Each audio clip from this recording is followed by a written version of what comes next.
안녕하십니까. 뉴스데스크 강원입니다. 어제까지 영서 지역에 100mm 안팎의 호우가 쏟아져 곳곳에 비 피해가 잇따랐습니다. 강원도 소방본부는 지난 20일과 21일 원주, 춘천, 정선 등에서 나무 쓰러짐 23건, 도로 침수 3건 등 26건을 긴급 조치하고 한전에 전신주 보수를 요청했습니다. 이번 비는 지난 이틀 동안 원주 신림 143mm, 춘천 북산 94mm, 정선에 92mm 등이 내렸고 비가 소강 상태에 접어들면서 호우특보는 모두 해제됐습니다. 기상청은 다시 비가 내리는 다음 주말까지 30도 안팎의 무더위가 이어질 것으로 전망했습니다. 강원FC에서 영국 토트넘으로 팀을 옮긴 양민혁 선수가 시즌을 마치고 강원도를 다시 찾았습니다. 양민혁 선수는 동료 선수들과 팬들을 만나 인사했고 강원FC는 큰 득점 차로 이기며 화답했습니다. 조규한 기자입니다. 이번 시즌 강원FC의 강릉 첫 홈경기가 열린 강릉 하이원 아레나. 축구 팬들이 경기장 입구에 줄지어 서 있습니다. 프리미어리그 토트넘의 양민혁 선수가 반년 만에 축구 팬들과 반가운 만남을 가졌습니다. 강릉에서 3년 동안 있으면서 너무 다시 돌아오니까 집 같은 편안함을 느껴서 좋은 것 같고 또 팬분들을 볼 수 있어서 좋고. 양민혁은 프리미어리그 진출 이후 토트넘에서 2부 리그로 임대돼 첫 시즌이 쉽지 않았지만 개인적으로 만족한다고 밝혔습니다.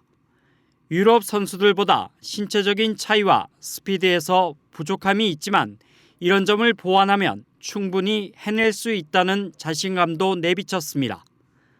앞으로 토트넘의 아시아 투어 참가와 월드컵 대표 발탁에도 의지를 드러냈습니다. 양민혁 선수는 또 멀리서 강원FC의 아시아 챔피언스 리그 선전을 응원하겠다고 말했습니다. 저희가 힘들게 만들어낸 자리이기 때문에 또 나라를 대표해서 저희 강원FC가 가서 좋은 성적을 냈으면 좋겠습니다. 강원도와 강릉시는 도민 구단을 빛낸 양민혁 선수에게 공로패와 명예시민증을 수여했습니다. 축구 팬들도 다가오는 시즌 양민혁 선수의 활약을 크게 응원했습니다. 양민혁 선수 기운을 받아서 강원FC도 더 승승장구하고 그리고 이 기운 이거 받아서 AFC에서도 좋은 성적 받았으면 좋겠습니다. 강릉 첫 홈경기에선 강원FC가 대구를 3대0으로 완파했습니다.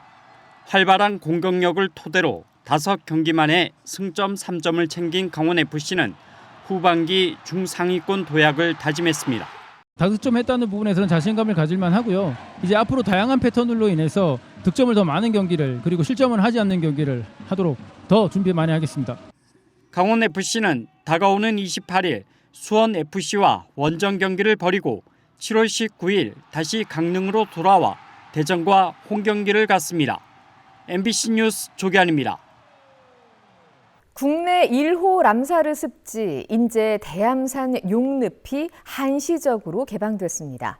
우리나라에서 가장 높은 해발 1200m 고층 습원에서 자라는 희귀 식물부터 북방계 식물까지 용늪은 어떤 모습인지 이송미 기자가 전해드립니다.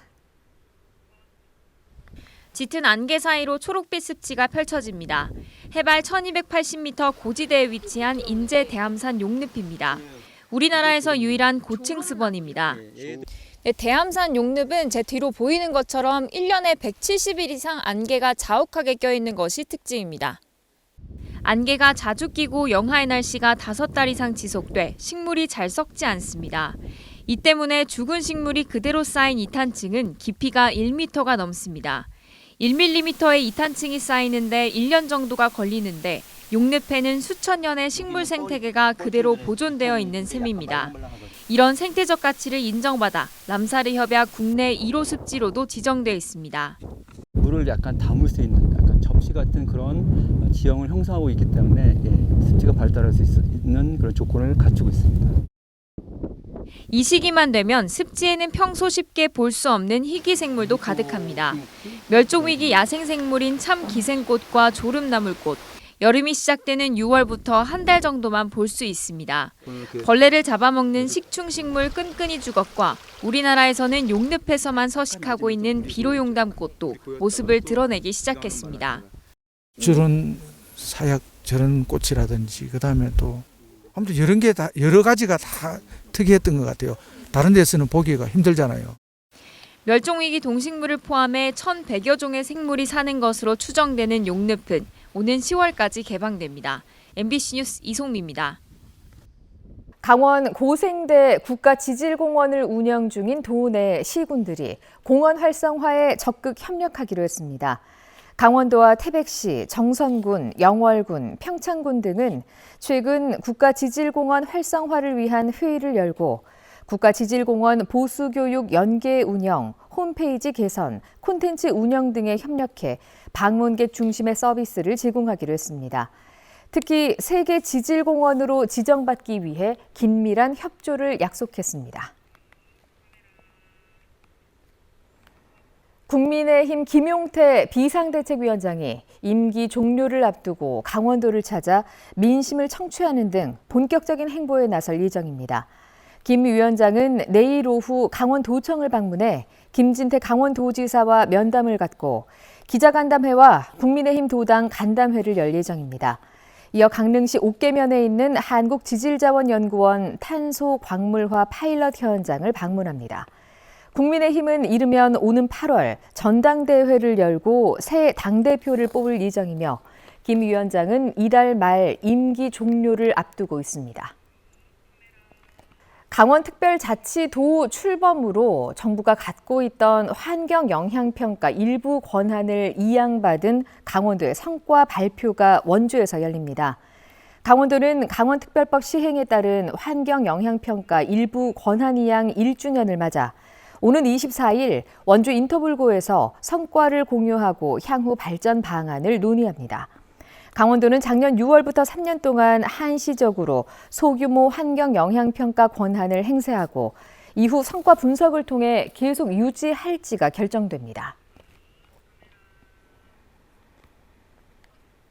어제 아침 6시 15분쯤 인제군 인제읍 원대리의 한 야산에서 비탈길을 달리던 사륜 오토바이가 왼쪽으로 넘어졌습니다. 이 사고로 사륜 오토바이에 타고 있던 57살 남성이 크게 다쳐 심정지 상태로 병원에 옮겨졌지만 끝내 숨졌습니다. 오늘 오전에는 강릉시 강문동 호텔 앞에서 60대 여성이 탄 자전거가 버스와 부딪혀 다리를 다친 여성이 병원으로 이송됐습니다. 강릉시가 내일 프랑스의 미식 창의 도시인 엉깅 엉레방에서 열리는 제17회 유네스코 창의도시 네트워크 국제연례회의에 참석합니다. 이번 회의에는 전 세계 100여 개 나라 350여 개 도시의 대표들이 참석해 다양한 분야의 창의적인 정책을 논의하게 됩니다. 강릉시는 지난 2023년 유네스코 창의도시 네트워크에 미식 분야로 가입한 이후 지난해에 이어 두 번째 국제연례회의 참석입니다. 원주의료원이 언어 발달 장애 등 각종 언어 질환을 치료할 수 있는 언어치료실을 이달부터 운영합니다. 언어치료실에는 임상 경험을 갖춘 1급 언어재활사가 상주하고 전 연령대를 대상으로 전문 검사와 치료를 진행합니다. 재활의료 기능을 강화하고 있는 원주의료원은 오는 9월에 공공어린이 재활의료센터와 심혈관 센터도 개소할 예정입니다. 강원도가 축산 농가의 부담을 덜기 위해 결핵병과 브루셀라병의 재검사 기준을 조정합니다. 먼저 감염 가능성을 객관적으로 판단할 수 있도록 가축 거래 상인의 농장인지 동일 공간에서 사육하는지, 방역 관리가 미흡한지 등 총 8가지 항목으로 구성된 위험도 체크리스트를 도입하기로 했습니다.